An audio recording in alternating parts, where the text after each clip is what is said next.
नमस्कार दोस्तों। History hub 2.0 by Sunil sir के यूट्यूब चैनल पर आप सभी का स्वागत है। हम चौहान वंश की बात कर रहे थे और चौहान वंश में हम जालोर के चौहान पढ़ रहे थे, जिनकी एक क्लास हमारी हो चुकी थी। और आज हम जालोर के सोनग्रा चौहान वंश का सबसे प्रतापी शासक कान्हड़ देव की क्या है बात करेंगे। तो चलिए क्लास स्टार्ट करते हैं। क्लास को प्रारंभ करने से पहले एक छोटी सी रिक्वेस्ट कि क्लास को शेयर करें, ज्यादा से ज्यादा सब्सक्राइब भी करें और लाइक भी करें। धन्यवाद। चलिए हम आज बात करते हैं जालोर के महत्वपूर्ण शासक कान्हड़ देव। कान्हड़ देव कान्हड़ देव जो थे ना, ये सामंत सिंह के पुत्र थे। इनके पुत्र थे सामंत सिंह के। सामंत सिंह वो ही जिन्होंने अलाउद्दीन खिलजी के चाचा जलालुद्दीन खिलजी को सांचौर में ही क्या है रोका था, सारंगदेव बाघेला की सहायता से। उन्हीं के ही पुत्र कान्हड़ देव थे। तो कान्हड़ देव जो शासक जालोर के, इनके समकालीन दिल्ली सल्तनत के शासक, दिल्ली सल्तनत, इस समय दिल्ली सल्तनत का जो शासक था उसका नाम था अलाउद्दीन खिलजी। उसका नाम था अलाउद्दीन खिलजी। अब अलाउद्दीन खिलजी दिल्ली सल्तनत का एक ऐसा शासक था जो बहुत ही ज्यादा महत्वाकांक्षी राजा था, क्योंकि यह साम्राज्यवादी प्रवृत्ति का आदमी था। तो अलाउद्दीन खिलजी जो है ये जालोर पर क्या करता है, आक्रमण करता है। जालोर पर क्या करता है, आक्रमण करता है। इस आक्रमण के कारण क्या है, पहले हम इनकी चर्चा करते हैं। तो कारण में सबसे पहला जो कारण है वो तो साम्राज्यवादी, साम्राज्यवादी अर्थात अपने साम्राज्य का विस्तार करना। दूसरा कारण कि दक्षिणी भारत व गुजरात, इन दोनों पर अधिकार करने के लिए जालोर किले को जीतना भी महत्वपूर्ण था, क्योंकि गुजरात जाने का जो रास्ता था वो बया जालोर होकर ही था, तो इसलिए भी था। तीसरा कारण अगर हम देखें तो इसमें तीसरा कारण कान्हड़ देव प्रबंध के अनुसार बताया जाता है कि अलाउद्दीन खिलजी के द्वारा जब गुजरात अभियान किया गया 1299 ईस्वी में, कौन सा अभियान, गुजरात अभियान, जो सोमनाथ वाला जो था, जिसकी हमने रणथंभौर के समय भी, हमीरदेव के समय में भी बात की थी, वही। तो इस गुजरात अभियान के दौरान जालोर के शासक कान्हड़ देव से अलाउद्दीन खिलजी ने रास्ता मांगा था। कहां जाने के लिए, गुजरात जाने के लिए। लेकिन कान्हड़ देव ने यह रास्ता देने से क्या है, मना कर दिया। रास्ता देने से क्या कर दिया, मना कर दिया। तो मना करने का एक कारण यह भी था। दूसरा, जब यह सेना अभियान होने के बाद वापस लौट रही थी तो गुजरात से लौटती हुई सेना पर, लौटती हुई सेना पर कान्हड़ देव के दो सेनापति थे भी। इसके, कान्हड़ देव के कौन कौन है भी, एक तो देवड़ा और जेता। इन दोनों सेनापतियों ने इस सेना पर क्या कर दिया था, आक्रमण किया। क्योंकि कान्हड़ देव को इस बात का पता चला कि इस सेना के पास सोमनाथ के शिवलिंग के टुकड़े हैं।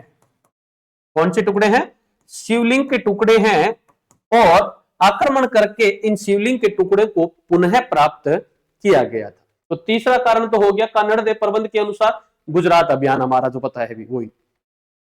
फिर चौथा कारण, इसी कारण की श्रृंखला में चौथा कारण नैन्सी बताता है भी।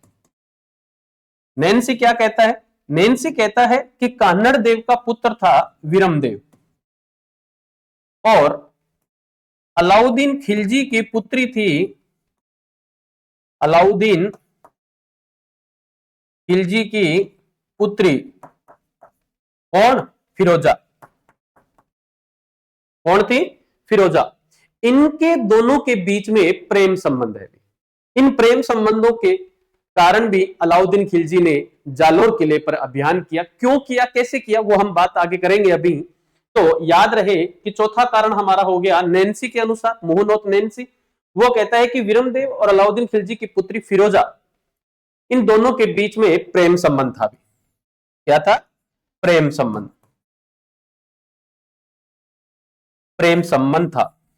और अगर कोई पूछे कि फिरोजा की दाई मां कौन थी, तो गुल विहिस्ता, गुल विहिस्ता फिरोजा की क्या थी? दाई मां थी भी। तो ये बात 4 कारण हो गए हमारे पास। पांचवा कारण जो महत्वपूर्ण था भी, फरिश्ता के अनुसार, फरिश्ता क्या कहता है? फरिश्ता ये कहता है कि अलाउद्दीन खिलजी के द्वारा 1305 में जालोर अभियान किया गया। कौन सा अभियान हुआ? जालोर अभियान। और इस अभियान की कमांड जो थी वो दी गई आइन उल मुल्क मुल्तानी को। आइन उल मुल्क मुल्तानी को इसकी कमांड सौंपी गई। अलाउद्दीन खिलजी के सेनापति आइन उल मुल्क मुल्तानी ने जब जालोर पर आक्रमण किया और आक्रमण करने के दौरान कान्हड़ देव को संधि करने के लिए दिल्ली दरबार लेकर गया। दिल्ली दरबार में लेकर गया किसको? कान्हड़ देव को। कुछ बुक्स कहती है कि दोनों ही गए थे, बाप बेटे भी, विरमदेव भी गया था। और जब ये दोनों बाप और बेटे संधि करने के लिए दिल्ली दरबार में पहुंचे तो कान्हड़ देव के साथ अलाउद्दीन खिलजी ने अपमानजनक बातें करी। इस वजह से रुष्ट होकर कान्हड़ देव ने अलाउद्दीन खिलजी को युद्ध का न्योता देते हुए वहां से निकल लिए थे। ये भी एक कारण। दूसरा, जब ये कान्हड़ देव कहते हैं, कुछ जगह हमें मिलता है कि कान्हड़ देव ने संधि करने के लिए अपने बेटे विरमदेव को भेजा था। किसे भेजा था? विरमदेव। विरमदेव बहुत ही हैंडसम और नए नक्श का सुंदर पर्सन था भी, बिल्कुल एकदम, मतलब हर कोई देखते ही मंत्र मुग्ध हो जाए। तो विरमदेव जैसे ही अलाउद्दीन खिलजी के दरबार में गया तो उसकी बेटी देखकर पागल हो गई और वो उससे प्यार कर बैठी।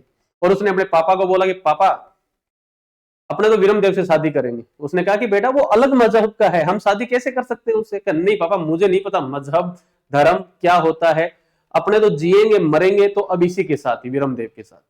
अब अलाउद्दीन खिलजी भी अपनी पुत्री की बात को टाल नहीं पाया और अपनी पुत्री को बोला कि ठीक है, तेरी शादी विरमदेव के साथ कर दी जाएगी।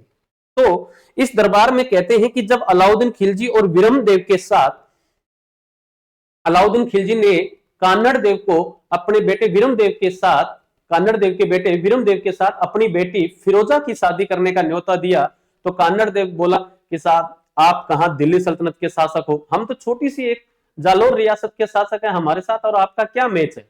आप किसी बड़े खानदान में करिए धूम धड़ाके से, और हम तो आपके बारात का स्वागत भी नहीं कर पाएंगे, इतना भी मुश्किल है हमारे लिए। तो कान्हड़ देव ने कहा कि उसकी चिंता तुम मत करो, जितना धन चाहिए उतना धन ले जाओ मेरे यहां से, और जाकर तुम अपना शादी के स्वागत के लिए तैयारियां करो वहां जाकर। तो हमने पहले भी देखा कि यहां से जब कान्हड़ देव और विरमदेव एक बहुत बड़ी संख्या में धन दौलत लेकर वापस जालोर लौट गए, क्योंकि वही मना करने का मतलब था कि कान्हड़ देव और विरमदेव को दोपहर तक वो तल देते काटकर कहीं ना कहीं।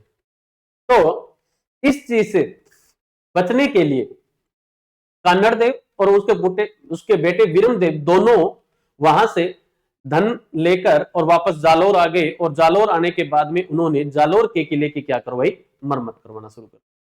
और जालोर किले की मरम्मत करवाकर और अलाउद्दीन खिलजी को संदेश भिजवा दिया कि अब आपसे जो होता है वो कर लेना, हम कभी भी आपके साथ वैवाहिक संबंध स्थापित नहीं कर सकते। अब इतनी बात जब दिल्ली सल्तनत के शासक को बोली जाएगी तो दिल्ली सल्तनत का शासक कौन सा चुप थोड़ी ना बैठेगा। उसने भी तो ठान लिया कि ठीक है साहब, आपने जब इतने विश्वासघात किया है तो हम भी लड़ने के लिए तैयार हैं। इसी कारण अलाउद्दीन खिलजी ने जालोर किले पर क्या है? आक्रमण किया। तो आई कहानी समझ में यहां से। ये 5 कारण हमें मिलते हैं। भी साम्राज्यवादी भाई था। दक्षिणी भारत में गुजरात अभियान के लिए यह रास्ता बहुत ही परफेक्ट और लाभदायक था। गुजरात अभियान के दौरान जब इसकी सेना के लिए रास्ता मांगा गया तो इसने एक तुर्क को सेना के निकलने के लिए मना कर दिया, रास्ता नहीं दिया। तो लौटती हुई सेना पर कान्नड़ देव के सेनापति देवड़ा और जेता आक्रमण करते हैं और शिवलिंग के टुकड़ों को वो क्या है उनसे छीन लेते हैं। और नैन्सी कहता है कि भाई साहब बात कुछ अलग ही है। नैन्सी कहता है कि विरमदेव और पुत्री फिरोजा जिसकी दाइमा कौन है गुलवीस्ता, फिरोजा के बीच में प्रेम संबंध था, वन साइड लव इफेक्ट है भी, विरमदेव को नहीं था। विरमदेव ने कहा कि चाहे तुम कितनी भी नजरों में नजरें डाल, कितने भी चांद तारे तोड़ के ला मेरे लिए, मैं कभी भी तुझसे शादी नहीं करूंगा। लेकिन फिरोजा कहती कि तू चाहे चाहा चाहे मत चाहा वो तेरी मर्जी है, लेकिन अपने तो अब तुझसे ही प्रेम करेंगे, मेरी तो जिंदगी तू ही है बस। तो एक रीजन ये भी हो गया। अंतिम रीजन हमने फरिश्ता के अनुसार देखा कि 1305 अभियान जालोर में आइन उल मुल्क मुल्तानी के नेतृत्व में किया गया। ये पूछा हुआ प्रश्न है आरपीएससी में भी, आइन उल मुल्क मुल्तानी वाला, तो ध्यान रहे इनका। और दिल्ली दरबार में एक अपमानजनक संधि की गई, बातें की गई, तो इस वजह से भी कहते हैं कि अलाउद्दीन खिलजी ने जालोर अभियान करने का क्या है मन बना लिया था। अब अलाउद्दीन खिलजी क्या है जालोर अभियान करेगा। चलिए बात करते हैं जालोर। और जालोर का शासक है कान्नड़ देव और इसी के समकालीन दिल्ली सल्तनत का एक कट्टर शासक अलाउद्दीन खिलजी। अब अलाउद्दीन खिलजी इस जालोर किले पर क्या है आक्रमण करेगा, लेकिन इस जालोर किले से पहले बीच में सुरक्षा की दृष्टि से हम कहें कि इस किले की चाबी थी सिवाना दुर्ग। कौन सा है? सिवाना दुर्ग। तो अलाउद्दीन खिलजी ने अपने सेनापति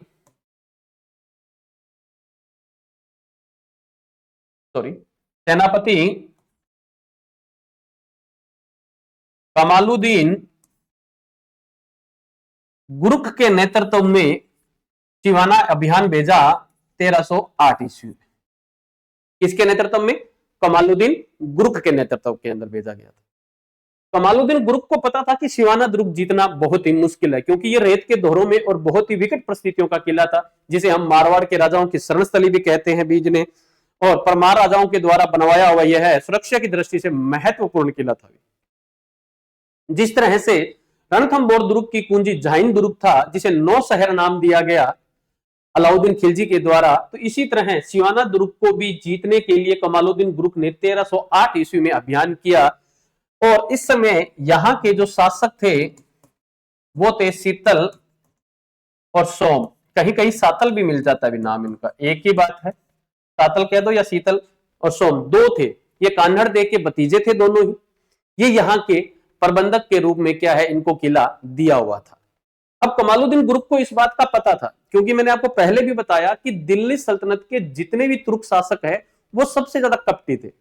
वो युद्ध को जीतने के लिए वो कहते ना कि किसी भी नीति का अनुसरण कर सकते थे भी, ये यहां पर भी किसी भी नीति से, शाम दाम दंड भेद येन कैन परकेन, अर्थात किसी भी नीति का प्रयोग करते हुए किले को जीतना या अभियान को सफल बनाने का क्या था इनका मुख्य मकसद हुआ करता था भी उस समय।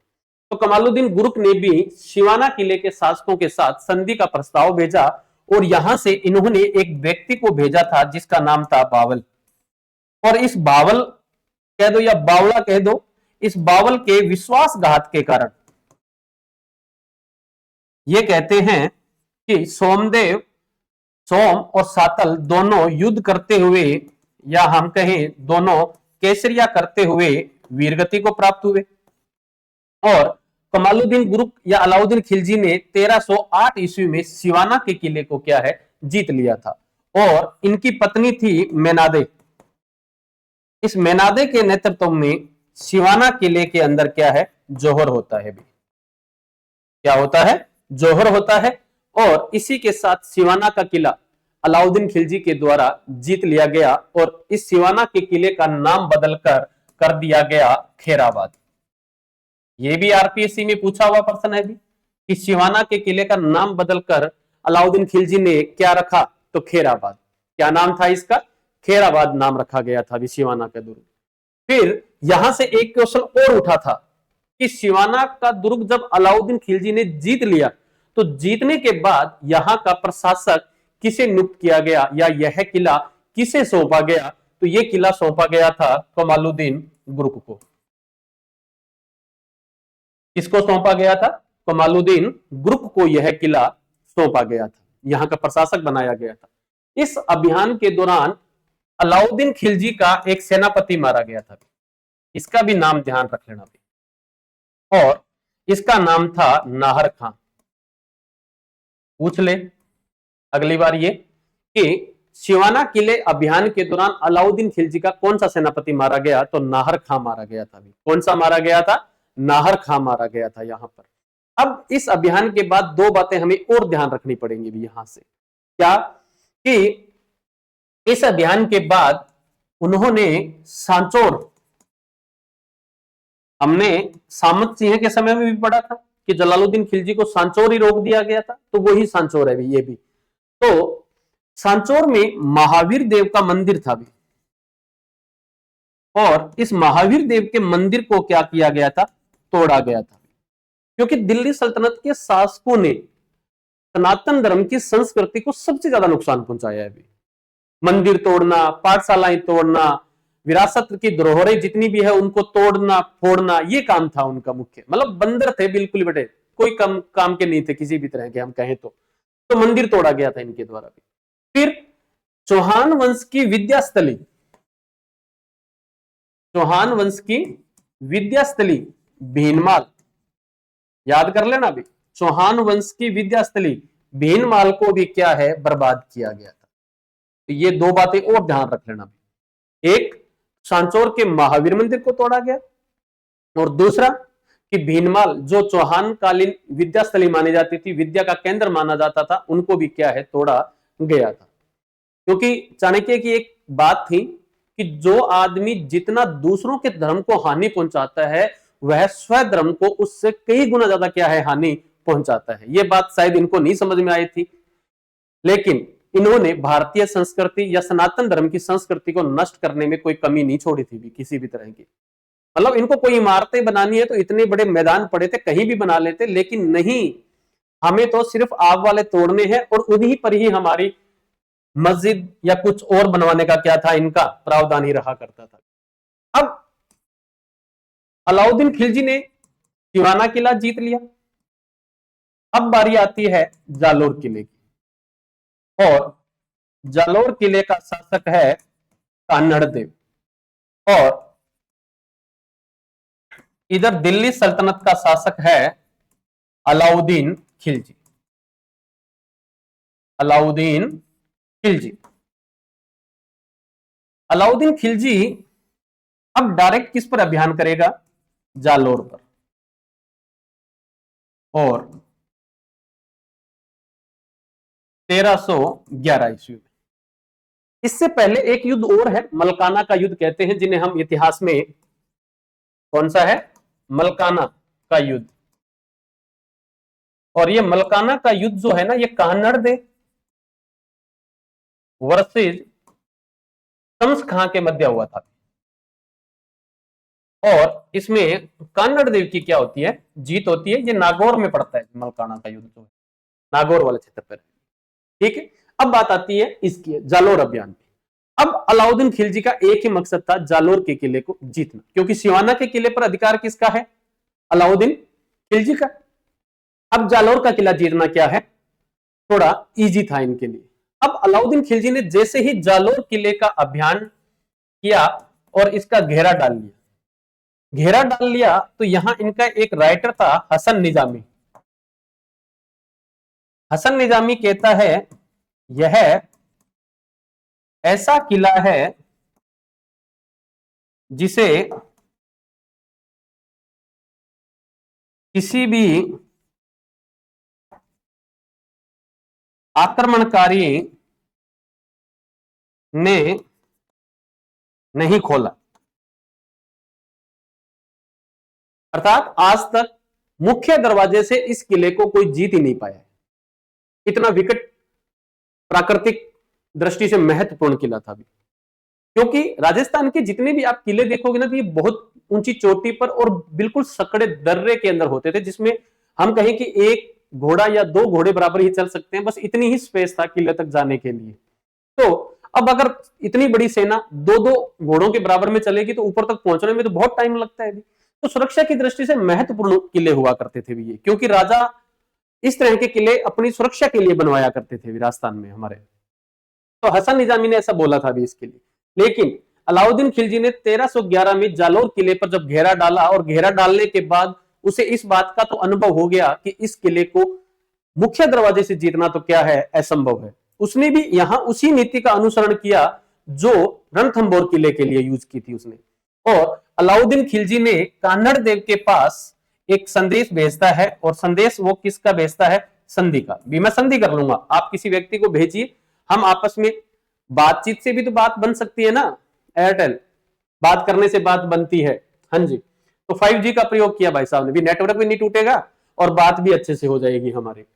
इसी दौरान कान्हड़ देव का एक सेनापति था भी, ये काफी जयचंद है भी राजस्थान में, इस तरह के सेनापति था जिसका नाम था राव बीका।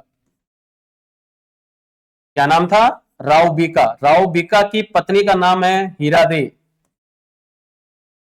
पत्नी का नाम है हीरादे। ये भी काम आएगी थोड़ी देर में हमारे यहाँ पे, देखना कि इसने क्या किया। एक राजस्थान की नारी के लिए जो बातें कही जाती है वो कैसे सत्य साबित होता है, वो अभी इसी से भी मालूम पड़ेगा हमारे को। तो राव बीका को अलाउद्दीन खिलजी से संधि करने के लिए भेजा गया, तो अलाउद्दीन खिलजी ने इस राव बीका को भी वही लालच दिया जो रणमल और रत्तीपाल के साथ बात करते हुए दिया गया था, कि तू कब तक सेनापति रहेगा, कब तक कान्हड़ देव के दरबार में बैठकर नीचे गर्दन करके हाँ सर करता रहेगा। तेरा मन नहीं होता कि तू दरबार में बैठे और सबको एक साथ हुक्म दे और सब बोले कि हाँ सर कहाँ साहब, मन में तो आता है, पर करें क्या, कान्हड़ देव भी तो प्रतिभाशाली है, हम उसको, तू मेरा साथ दे, मैं बनाऊंगा तेरे को यहाँ का प्रशासन, तो तेरा मन करे वैसे शासन करना यहाँ पे। कैसे, कि बस तू मुझे इस किले में घुसने का जो रास्ता है ना वो बता दे, इसके बदले में तुझे जितना पैसा चाहिए वो मैं तुझे दे दूंगा। तो जो राव बीका था वो अलाउद्दीन खिलजी की बातों में आ गया, और बातों में आने की वजह से उसने कहा कि साहब इसको मुख्य दरवाजे से जीतना तो असंभव है। कहिए साहब मुझे ही पता है, तू क्या बता रहा है फिर मेरे को, मैंने तेरे को पैसे इस बात के थोड़ी ना दे रहा हूं मैं, कोई ऐसी बात बता जो इस किले के अंदर प्रवेश करने के लिए कारागार सिद्ध हो, इस किले में प्रवेश करने के लिए मुझे सहूलियतें प्रदान हो वहां पे। तो साहब एक बात और है जो मैं आपको बताऊं वो महत्वपूर्ण हो सकती है, कि तो बता ना, देरी किस बात की है। फिर कहते हैं कि जालोर के एक साइड, एक तरफ जो दीवार है वो कच्ची है, एक तरफ जो दीवार है वो क्या है, कच्ची है भी। तो फिर उस बात का कैसे मालूम किया जाए, तो उस बात का मालूम करने के लिए इस किले के चारों ओर राई डलवा दी जाए। जहां किला कच्चा होगा राई सुबह वहां से फूट जाएगी, बाहर निकल जाएगी। उसने कहा कि वाह शाबाश मेरे जाबांज, क्या बात है, ये उठा पैसा, चल तू तो तेरा काम कर, तू अगला शासक तू ही बनेगा यहां पर। और राय अलाउद्दीन खिलजी के द्वारा अपने आसपास के क्षेत्रों से राई खरीदने का ऐलान कर दिया कि जिस किसी भी दाम में मिले राई खरीद लो, और इस किले के चारों ओर राई डलवा दी गई। इसीलिए इस किले के लिए एक कहावत है, राई का भाव राता बिक गया। राई का भाव राता बिक गया, किला कौन सा है, जालोर का। यह भी आरपीएससी में पूछा हुआ प्रश्न है भी। तो राई के भाव राता बिक गया वाला किला जो है वो कौन सा है, जालोर का है। तो जब राई डाली गई तो एक कच्ची दीवार का क्या है उनको पता चल गया। लेकिन उसी दौरान जब राव बीका किले के अंदर गया और जाने के बाद में उसने अपनी पत्नी को कहा कि ये उठा पैसे, तू ले, हीरे मोती जवाहरात जो तुझे अच्छा लगे वो सब खरीद, मेकअप किट खरीद, लैक्मे की ले ले, ओले की ले ले, जो तेरा मन करे वो खरीद। उसने कहा कि पैसे कहां से आए इतने, वो भी एक सेनापति के पास इतना बड़ा पैसा, मतलब उसने कहा कि तुझे आम खाने के पेड़ गिनने। उसने कहा साहब मुझे पहले पेड़ ही गिनने, मैं आम बाद में खा लूंगी। तो उसने बताया कि मैं कान्हड़ देव के प्रतिनिधि होने के नाते अलाउद्दीन खिलजी से संधि करने के लिए गया, और अलाउद्दीन खिलजी ने मुझे आश्वासन दिया है कि अब आगे का जो राजा है वो मुझे ही बनाएगा, तू एक रानी बन के रहने का जो एक तरीका होता है उसको सीख ले, अब बहुत जल्दी तो रानी भी बनने ही वाली है। कौन है इसकी राव बिका की पत्नी? हीरादे।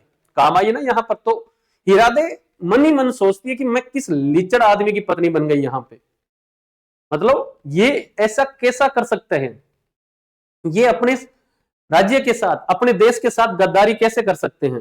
तो उसने उस समय तो बीका को कुछ नहीं कहा, बीका को खाना वगैरह खिलाया अच्छे से। उसने कहा कि वाह जबान मेरे आदमी, क्या बात है, मुझे तेरे से यही उम्मीद थी और तू अपनी उम्मीद पर खड़ा उतरा है, नो डाउट।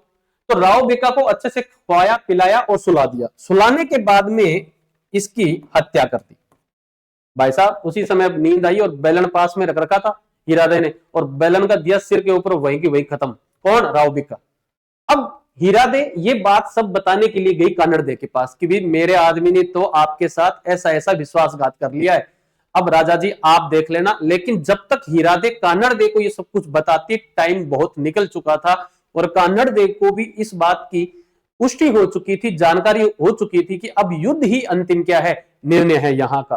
तो कानड़दे और कानड़दे का बेटा विरमदेव, ये दोनों अलाउद्दीन खिलजी के साथ क्या करते हैं, युद्ध। और ये युद्ध होता है 1311 ईस्वी के। और युद्ध करते हुए दोनों के दोनों बाप और बेटे वीर गति को प्राप्त होते हैं। और अलाउद्दीन खिलजी जालोर के किले को क्या कर लेता है, जीत लेता है। और जालोर के किले को जीतने के बाद में इसका नाम रखता है जलालाबाद। यह भी आरपीएससी में पूछा हुआ प्रश्न है भी, जलालाबाद। तो 1311 ईस्वी में अलाउद्दीन खिलजी के द्वारा कान्हड़देव और विरमदेव को पराजित करते हुए जालोर के किले को जीता और इसका नाम जलालाबाद कर दिया था। अब इसी जीत की खुशी में एक मारवाड़ के राइटर हैं जिनका नाम है विश्वेश्वर नाथ रेऊ। इनकी पुस्तक है मारवाड़ का इतिहास। कौन सी है? मारवाड़ का इतिहास। इस मारवाड़ के इतिहास से हमें जानकारी मिलती है कि अलाउद्दीन खिलजी ने इस जलालाबाद के किले के अंदर मस्जिद बनवाई जिसे कहा जाता है अलाई मस्जिद, या जिसे कहा जाता है तोप मस्जिद, जिसे कहा जाता है तोप मस्जिद। तो ये किस जीत की खुशी में थी? जालोर अभियान की खुशी के दौरान अलाउद्दीन खिलजी के द्वारा यहां बनवाई गई थी। ये ऊपर वाले दोनों प्रश्न पूछे हुए हैं, तोप मस्जिद अलाई मस्जिद का नाम देकर भी आरपीएससी ने प्रश्न पूछा था और जलालाबाद वाला भी प्रश्न क्या है, पूछा हुआ है। और इधर से ये पुस्तक भी पूछी हुई है विश्वेश्वर नाथ रेऊ वाली, जो मारवाड़ का इतिहास है। ये सुमेलित करने वाले सब जो प्रश्न होते हैं ना, उनमें हमारे काम आती है, तो इनको भी याद करने की साथ के साथ कोशिश करते रहना। और राई का भाव राता बिग्या, किला कौन सा है? जालोर का। तो इस तरह से अलाउद्दीन खिलजी के जालोर अभियान संपन्न होता है और जालोर से सोनगरा चौहानों का अंत हो गया था। अभी यहां से सोनगरा शाखा यहां से क्या हो जाती है, खत्म हो जाती है। और आगे जो है फिर हम पढ़ेंगे नाडोल, कोटा और सिरोही, ये यहाँ के चौहान और बचे हैं भी हमारे यहां तक, क्योंकि हमने अजमेर, साकंबरी, रणथंबोर और जालोर इन शाखाओं की बातें कर ली है। और बाकी आगे क्लासें रहेंगी, तो ज्यादा से ज्यादा मेरे चैनल को सब्सक्राइब करें, शेयर करें। धन्यवाद।